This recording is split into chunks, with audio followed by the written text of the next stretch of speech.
Recording's in progress. Okay, so we're talking buyers. Buying 101, working with buyers 101. I have a lot to go over. There's no way I'm going to get through all of this in one class. So I might do next week part 2 or something along those lines. I don't know. Be on the lookout. But let's go ahead and get started with this. I always like to start working with buyers 101 on this particular topic, which is the mindset on working with buyers. Because generally speaking, when we get buyer leads or we talk about buyers, do we usually talk about buyers with a ton of excitement and energy? No, we don't. And I'm not here to tell you that you shouldn't go get listings, okay? But sometimes our mindset of working with buyers is so poor, that's what leads to our poor relationship with buyers, our poor performance with buyers. So let me dive into that a little bit more. When you're, this is my favorite line, when you're cashing a check at the bank, when you're cashing a commission check at the bank, does the bank charge you a fee if that commission check came from a buyer transaction? No. Okay. So the commission's going to work the same either way. They don't go, oh, I was a buyer. Sorry, there's a bank policy. We're going to have to deduct some money here. Okay. Does Mike Ferry care if the money you use from coaching come from buyers or sellers? No, he just wants his $1,000 every month. Okay, or Tom Ferry or Brian Buffini or whoever you're coaching with, they don't care. They want their money every month. So, but yet here's what happens. I go through this all the time. Someone says, Robert, I got a lead. Great, tell me about it. It's a listing lead. Wow, tell me about it. Well, it's been expired 3 times. And they want $50,000 above what the house is worth. But gosh, I'm so excited. Okay. And then I'll go, and then you'll go, oh, I also got another lead, but you know, it's a buyer. They're qualified, motivated. They sent me their pre-approval letter. They want to go see property tomorrow.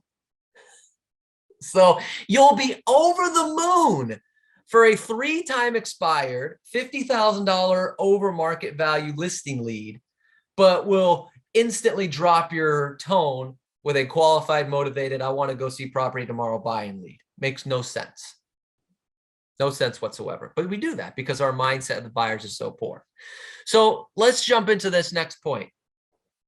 Have you ever heard the term buyers are liars? Have you ever said the term buyers are liars? All right, let me help you here. Stop saying buyers are liars. Now, I get it. It's not, it's cool because it rhymes. Robert, it rhymes. It's so cool. Buyers are liars. Yeah. Okay, well, think about this. Number 1, that's a negative thought. How much success are you going to have with a client if you're going in with a negative thought about them? Probably not very good. Number 2, that's a poor outlook on somebody that could make you $10,000 in the next 30 days.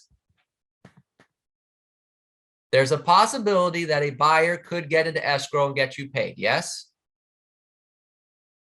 Yes. Okay, great. And that's worth $10,000, $15,000, $20,000, even on a low commission, even if it's only 2%, something like that. I mean, the average, I just did the county reports for those of you that haven't checked your emails yet for our company. I sent out the county reports. If you're not with our company, let me know. I'll send you a copy.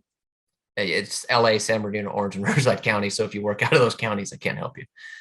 But the average price in Los Angeles County was over $1 million, actually in LA and Orange County.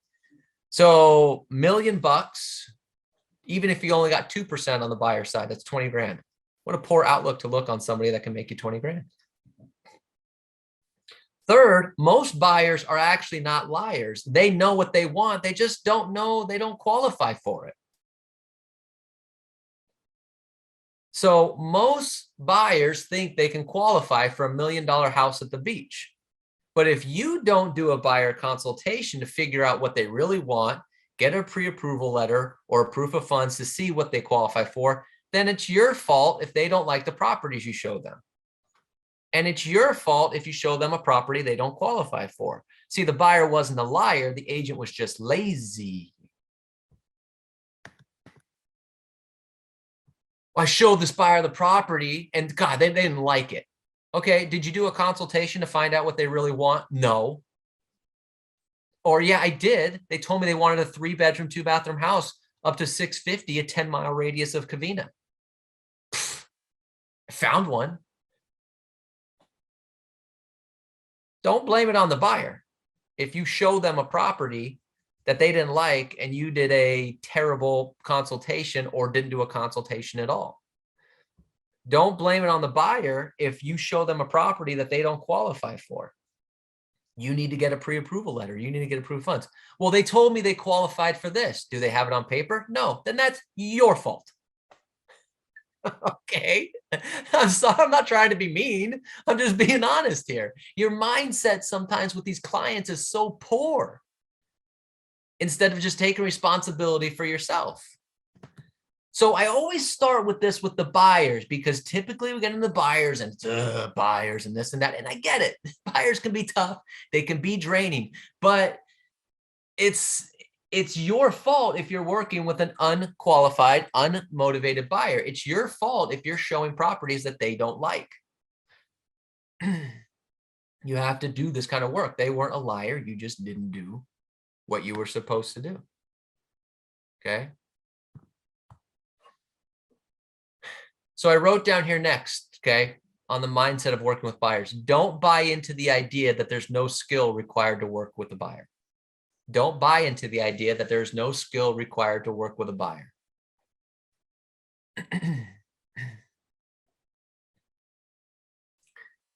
So let me ask you this, be honest. Is it easier to get a buyer contract signed than it is to get a listing contract signed?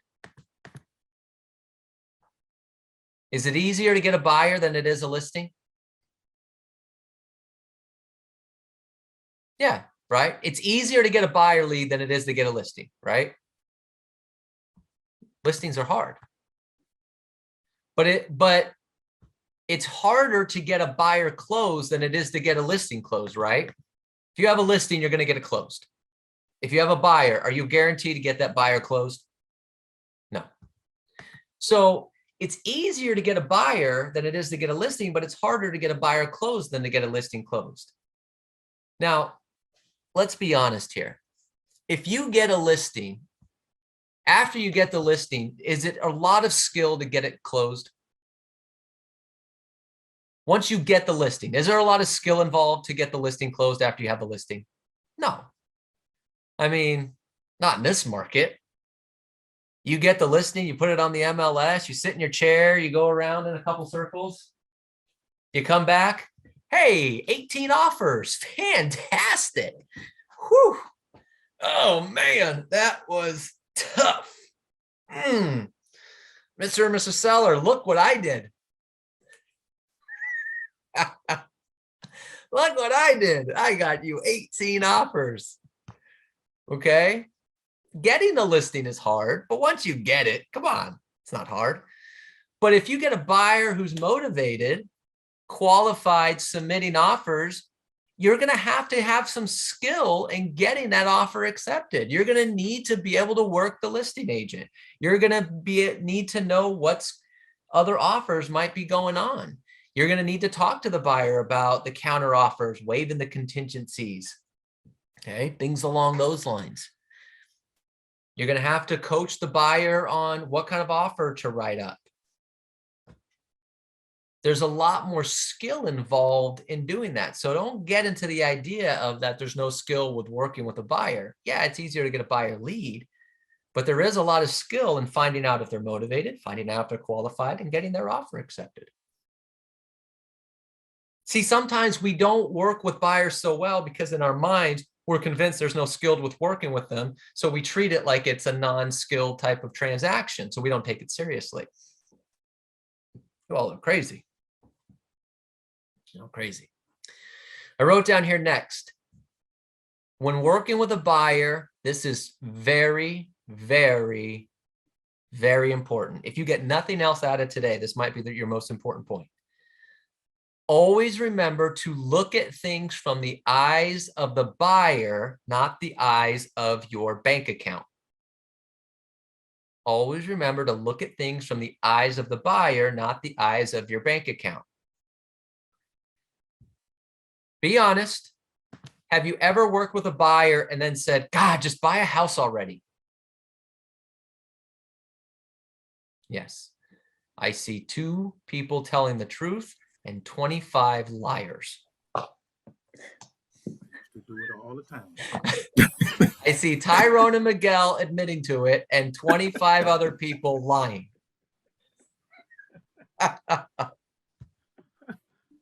It's hard, man. Just buy a house already so we can move on. We've said it. We've said it, present company included. Okay. We've all got a game to said watch it. Sunday. We've all said it. Right? We're thinking about our time, our bank account. We're not, but we have to look at things from their perspective sometimes. Is buying a house a very stressful situation? Yes or no? Yes, absolutely. 100%. Now, what's the number 1 reason why it's very stressful for a buyer to buy a house? What's the number 1 reason? It's the number 1 reason why it's so stressful. Anybody want to take a guess? Making sure the offer is accepted. Okay, accepted, lack of communication. I see that in the chat box. It's a bigger commitment now. Affordability. We're getting there. And Priscilla has it. It's a lot of money. But here's what's more important. It's probably all of their money. That's what you have to get. For most buyers, this is all the money they have. If it's a first-time buyer, it's almost guaranteed it's all the money they have.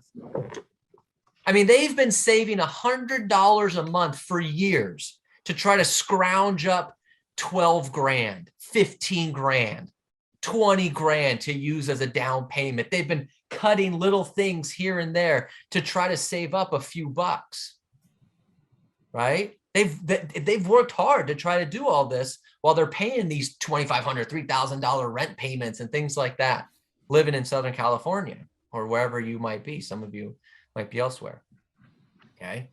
Northern California, California in general, it's not cheap. But even if they're using their equity from their home, we think, well, gosh, they're making $200,000 on the sale of their home. But let me ask you this. They're getting $200,000 from the sale of their home. Do people who have $200,000 in equity, do they have $200,000 also in the bank? Oh, No. They have $200,000 in equity and a couple grand in the bank. Their money is the equity. That's all they have. So it's a lot of money, but it's typically all of their money. So they're stressed out. And you know what? Here's the key. They have a right to be. How would you feel if you worked so hard to build up something that was about to disappear in seconds? I've worked hard and hard and hard to get this 20 grand. And now you're telling me I'm going to hit this wire button and that 20 grand is gone. Oh, you ever seen that happen to your bank account? Remember, for those of you that remember when you bought your first house and you were so excited with how much money was in your account, and then you hit the wire button for your earnest money deposit and you just saw your account shrink. Did you not have like a little bit of a hole in your chest when that happened? And you're like, ooh, that stings. Gigantic hole. Right? So you have to understand where they're coming from, right? Even if it's going towards home ownership, there's a small amount of anxiety. So if you don't recognize that and you just see them as a paycheck, this is going to be hard for you. They have a right to be stressed. This is why they're stressed. You have to accept that and look at things from their eyes, which goes back into you can't get frustrated when they're, a little bit hesitant. Oh my gosh, you want me now in this market? Now think about this. They've got all this money tied up, and now they're already stressed. They're already under anxiety because they just saw their earnest money deposit flatten their account. And now you come to them and say, I need you to put $20,000 above the list price.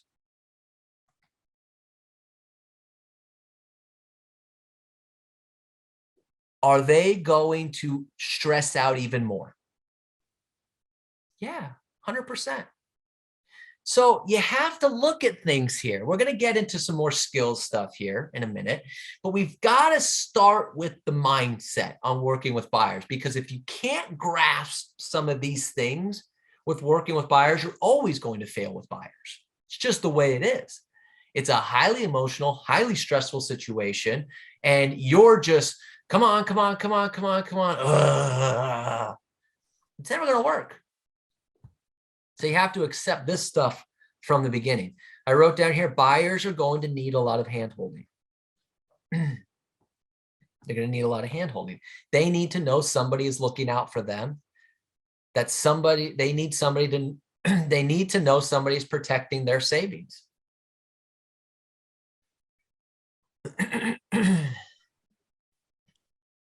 So what they don't need is somebody getting irritated with them, because that just adds to their stress, which typically leads them to shut down.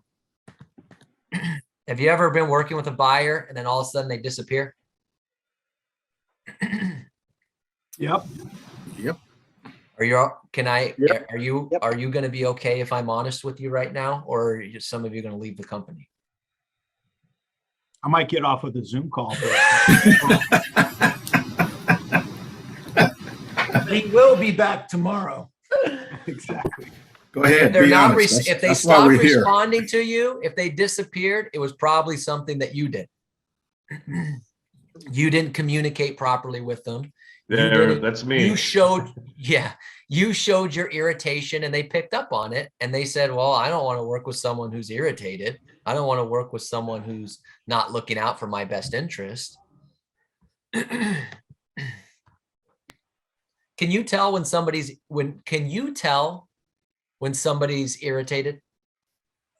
If you're having a conversation, can you tell when somebody's, yeah, of course you can. Of course you can. If you've ever had a one-on-one meeting with Mike Ferry, you can definitely tell he's irritated with you, or maybe that's just me. He just looks at me and shakes his head in disappointment. Different story, I guess. Or if you're married. I wasn't going to do it. I wasn't going to do it. I wasn't going to do it. But the point is, you can pick up on it, which means that the buyer can also pick up on it if you're irritated with them. So you have to watch your personality. You have to watch how you're handling things. Okay.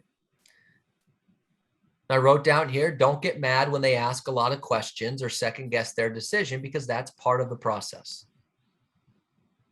Okay. Very important stuff. So now that, before we move on, questions at all on mindset stuff, working with buyers, before we get into more, now I've got the lead, what do I do? Questions on any of that stuff? All right, very good. No question, but I can definitely validate what you're saying. I'll go out on the limb and just tell you, I experienced all that pain, buddy. Trust me. You're absolutely 100% right. Yep. Yeah. Look at it. It's the way it is. It's the way it is. You know, if you really want to test this theory out, go buy a house, but don't represent yourself. Go buy a house, don't represent yourself, and have another agent represent you, and go through the process. You kidding? Getting Believe free it or not, fruit. that's why I got my real estate license. There's a lot of people.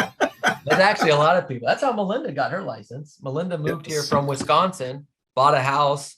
The buyer's agent was so terrible, and yet she thought she looked at the statement and was like, "God, my buyer's agent was terrible," and then she made that much money. And at the time, she was working and doing backstage of plays, theater. So she was making 30 grand a year. She saw how much her buyer's agent made for being a terrible buyer's agent. She said, I'm going to go get my real estate license. 17 years later, $1 million. Pretty wild. So yeah, a lot of people run into that situation. But go buy a house. You know, you'll go through that same process, and you're going to have to go pay above list price, and you're going to have to make those decisions. Interesting stuff. Okay, so let's get into the next thing here. What happens when you get a buyer lead? What happens when they get a buyer lead? Okay, I wrote down here first, you have to do a consultation. You have to do a buyer's consultation. Now, I used to say you had to do the consultation in the office. Given the state of the world right now and what we have with virtual stuff, you can do it virtually if that makes it at all better. I would highly, highly, highly recommend you don't do a consultation over the phone. Do a consultation where you can see each other. Okay, whether that be in person at your office or on some sort of virtual platform like Zoom, Google Hangouts, Teams, whatever the case may be. Okay, get the face-to-face interaction, but you have to do a consultation. The consultation has to be extremely thorough.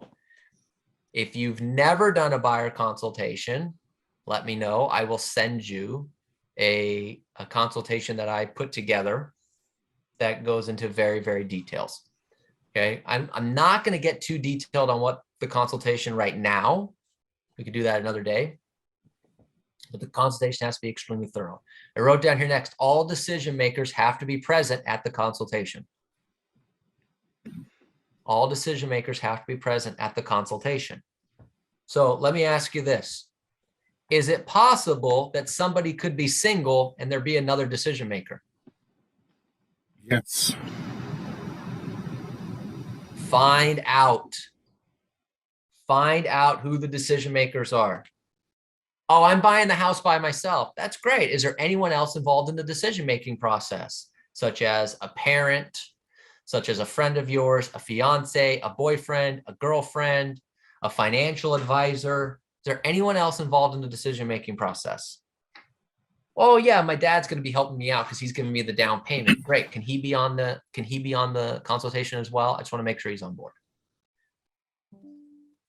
Do not believe them when they say, oh, but they're not going to be involved in the decision-making process. They just want to go see the homes with me. Don't do it. Don't do it. And don't ever assume just because they're not married or engaged to be married that the boyfriend, girlfriends aren't involved in that as well. Okay? Even if they're just buying a house by themselves. Okay? Are there other people involved? Get all the decision makers. They have to be present. Set the expectation you get, okay? You set the expectation of the market, under promise, over deliver. Set the expectation of the market with a buyer. So give me an example. If you're telling a buyer right now, what's one of the expectations of the market? Give me an example. Writing over asking price. Overpriced. You might have to go over price. Should you tell them that day one or Yes. right when they're writing up an offer? Day one. Day one. Oh, Day one. why? Why? You're setting Set the expectation early. Set the expectation early, and but why and why else? There's two reasons. Set the expectation and why else? So they have extra money. So they have extra money. Okay, what else? To see if they're willing to do it. And if they're not There willing it to do is, to see if they're Yeah. willing to do it. Because what you don't want to do is get a buyer, do research, find a bunch of properties, go out, show them property, and then have them write up an offer and to say, well, look, this house has 8 offers. You're going to have to probably go about $30,000 above list price. And they go, are you nuts? There is no way in hell I'm doing that. And now you just had all that time wasted. So you're setting the expectation of the market. You're giving them the idea of how much money they're going to need, but also you're finding out if they want to play the game. This is really key. This is really, really key point, what I'm about to say here. You need to find buyers that have a winning mentality. You need to find buyers that have a winning mentality.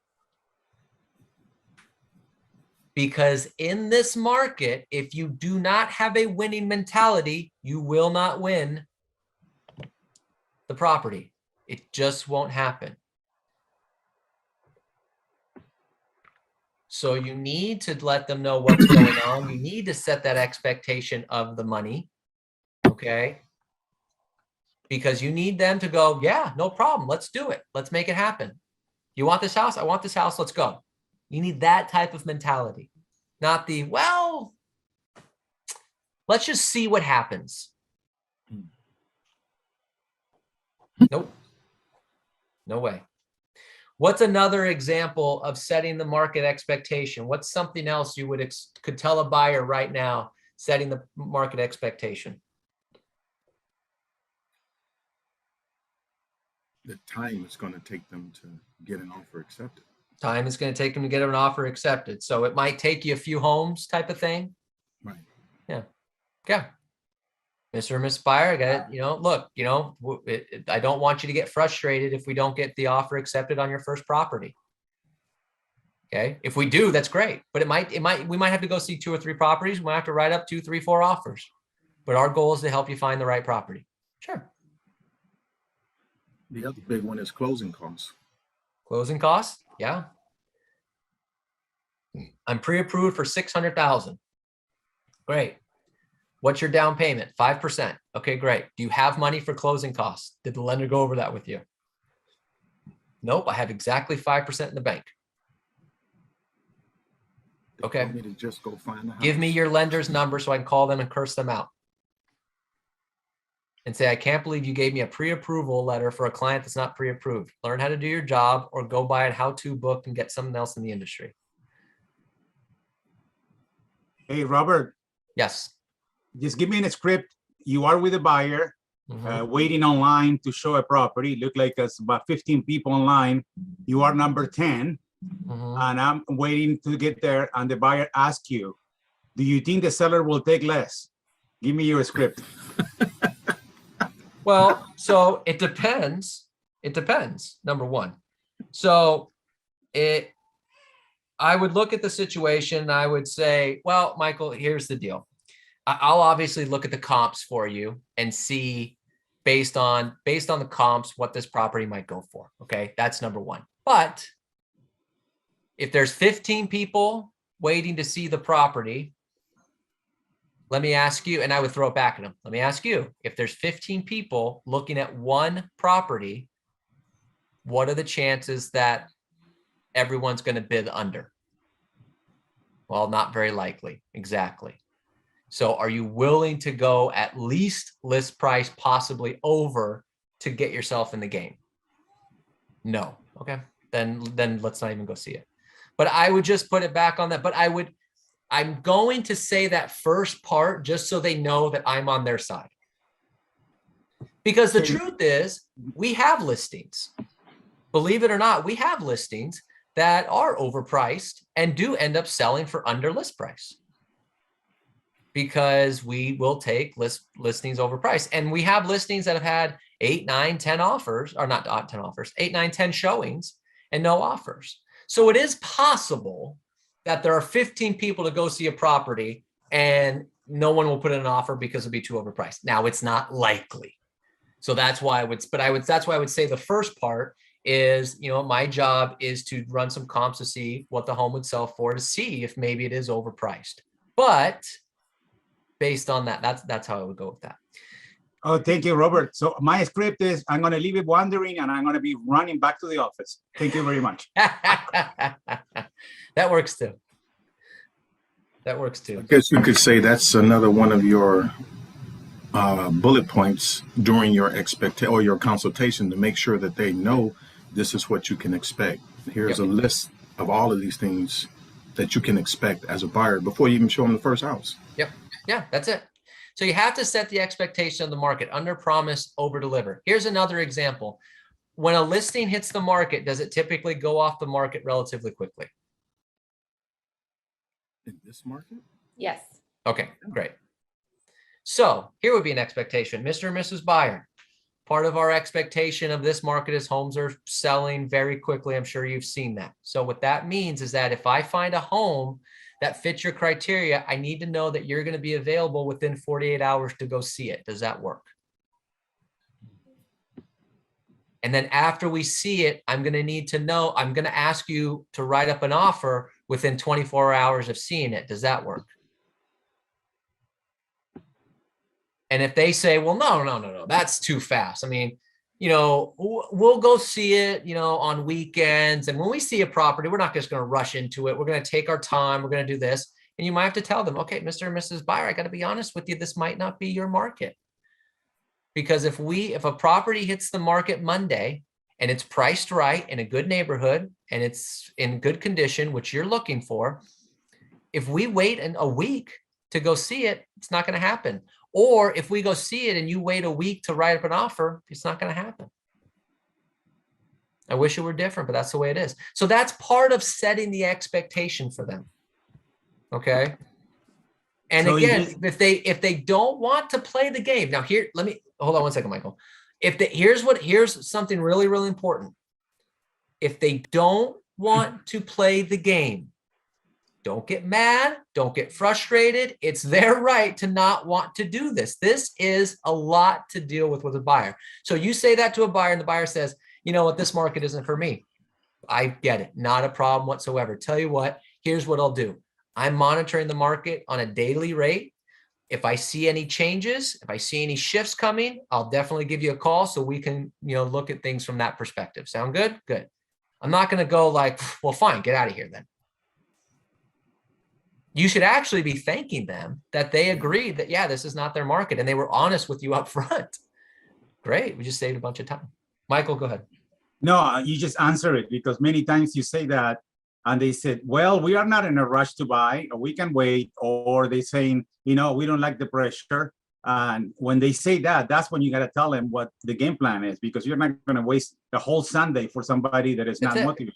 That's it. Yeah. We're not in a rush. We can take our time. Okay, great. Well, let's talk a little bit more about that. Here's what it's going to take to buy a house today. Are you okay with that? Does that fit within your not in a rush parameters? Yeah, that's fine. I mean, if we find a house we like, we'll put an offer on it immediately, you know, but we're not in a have to buy situation. Okay, that's different than no, we're going to take our time. We're not going to be rushed into anything. All right, then you move on. Very good. All right, I wrote down here next, get them to sign the buyer broker agreement. Get them to sign a buyer broker agreement.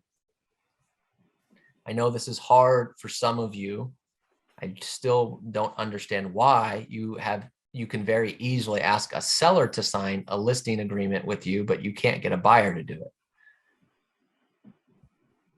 Okay, they sign a buyer broker agreement. Now they can only sign a buyer broker agreement if you do a full consultation. You can't, oh, I'm interested in buying a house. Great, sign this agreement. Oh, hold on a second here. Buy me a drink first. You know, I mean, what are we doing here? Right? But do a full consultation, and then you treat the consultation just like the listing presentation. So after you go through the consultation, okay, great. So Mr. and Mr. Buyer, when do you want to go see homes? Monday at 4? Great. All we need to do now is simply sign this contract so that I can help you get what you want, the time that you want. Won't that be great? Sign the contract. And instead of the listing agreement, it's the buyer broker agreement. You treat it the same way. No need to get flustered about it. Okay. Now what are they going to say? The other agent didn't have me sign nothing. Okay, great. So let me ask you, do you want an agent that's 100% committed to helping you purchase a home? That's right. Yes, great. Would you agree that in order for me to be truly 100% committed to helping you purchase a home, I would need you to be 100% committed to me? Yes, great. And let's sign the agreement so we can start working towards finding you a home. You know, when they say I have an agent in each county, and whoever find the first, I'll buy one. Like they have agents in different counties. Sometimes they say that. Okay. So let me ask you this, Mr. and Mrs. Buyer. If every county had the same exact house for sale for the same exact price, which one would you buy?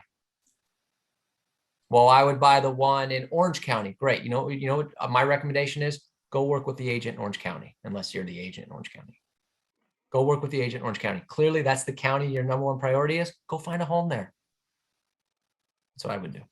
But if they say, well, Orange County, and I'm the Orange County agent, well, then great. Why are you even working with agents in other counties if Orange County is where you want to be? Let's get you into a house. Okay. So get them to sign the buyer broker agreement. After that, set a date to go see properties before the meetings is over. Okay.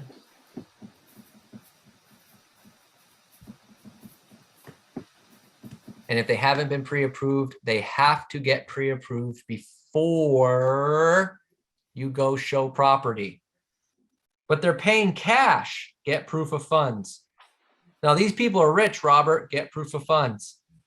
They drive around in Bentleys. Get proof of funds. They're my mother. Get proof of funds.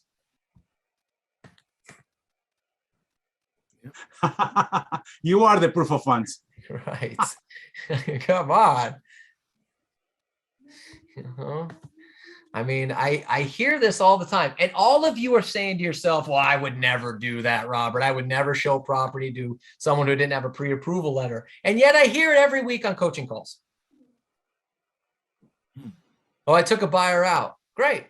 Did they write up an offer? Well, we have to get their approval letter. What the Come on. Wow. Well, they're rich. They have proof of fund. They have money. Okay, great. Do they show it? And then all of a sudden you write up an offer and they say, oh, well, I'm still waiting for it to come over from overseas, or I have to sell some stuff first, or, I got to get my business partner involved. I hear it all every week.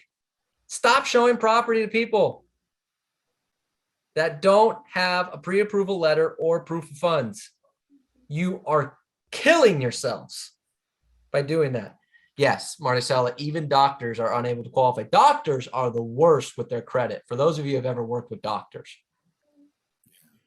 doctors make a bunch of money and have terrible credit because they just get so busy they forget to pay things. It's true. True story. Okay. They have to get pre-approved. Now, here's a little trick. We're going to wrap up here with a couple things. Okay. Here's a little trick to get somebody pre-approved if they haven't gotten pre-approved yet. You do the consultation. They get all excited. You paint the perfect house for them. Wow, Mr. and Miss Spire, it sounds like we got this really great house. I mean, I can't wait to go see them. How about this? It's Wednesday. What if we go see some properties on Saturday? You want to go see some properties on Saturday? Oh, that would be great. Absolutely fantastic. They're all excited. They're all buzzed. All right, here we go.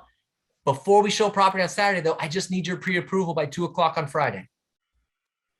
So now they have a deadline. I can't go Saturday unless I get them this by Friday at 2 o'clock.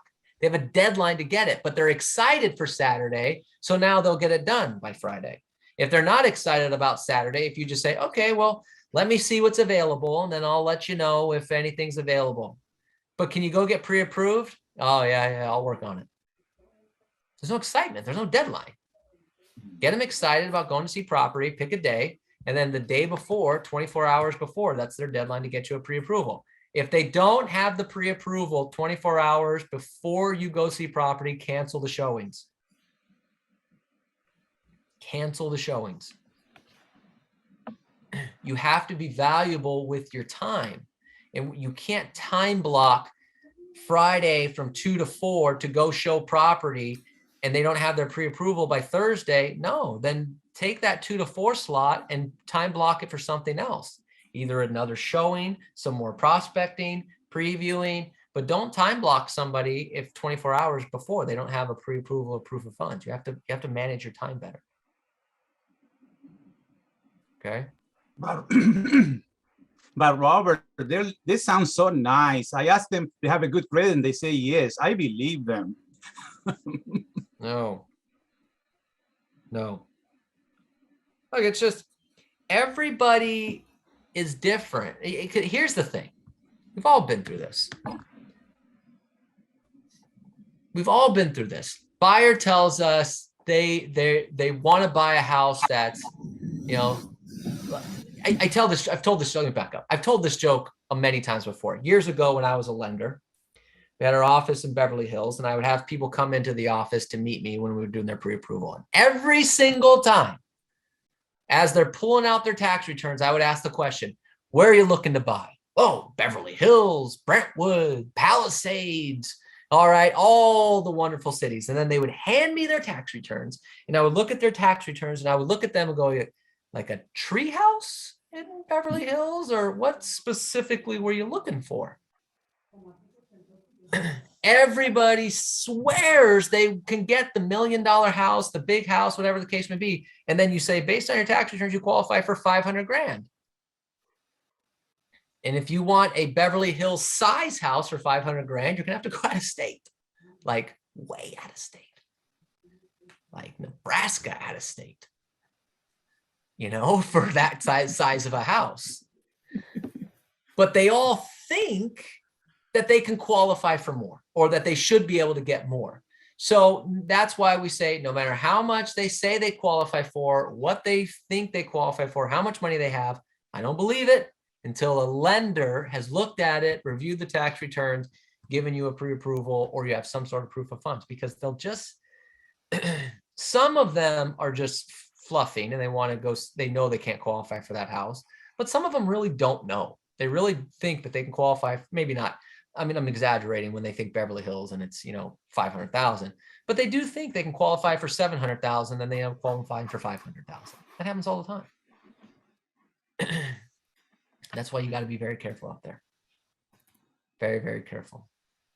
All right, last thing and then we'll wrap up here because it's already 1 o'clock. Last thing I'll write down here. We'll finish up on pre-approval letters. This is something that is not, we don't see as much anymore because lenders are getting a little bit smarter. But a lot of pre-approval letters are good for 90 days. Okay. This is really, now this is something I say before. I'm not trying to be mean. Okay. This is, but I'm going to get a little vulgar. 90-day pre-approval letters are crap. I didn't curse. I just said crap. Give me some credit. Okay. They're crap because the rate is not locked when they get a pre-approval letter. And which means they get a pre-approval letter. It's good for 90 days. And you say, okay, great. And then what have interest rates been doing? What have interest rates been doing? Somebody. Shooting up. They're going up. So 90 days ago, they qualified for $550,000, first-time home buyer at 3.75% interest rate. They got a 90-day pre-approval letter. You're out showing them property. Now today, you get an offer accepted. Guess what? The interest rate is 4%. And they don't qualify for 550 no more. They qualify for 525, which means you have a dead deal. So you can't, when you see a pre-approval letter and it's 90 days ago, 60 days ago, no. Go back to your lender.